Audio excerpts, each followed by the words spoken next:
রমজানের শেষ দশক ছিল রাসূলুল্লাহ সাল্লাল্লাহু আলাইহি ওয়াসাল্লামের জীবনের বিশেষ গুরুত্বপূর্ণ সময়।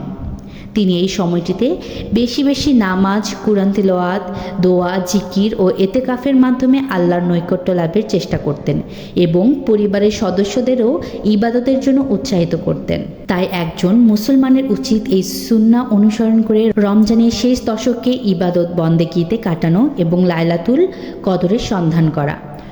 রমজানের শেষ 10 দিনে ইতেকাফ করতেন নবীজি সাল্লাল্লাহু আলাইহি ওয়াসাল্লাম। তিনি রাতের ইবাদতে অত্যাধিক শ্রম দিতেন, যা অন্য সময় দেখা যেত না।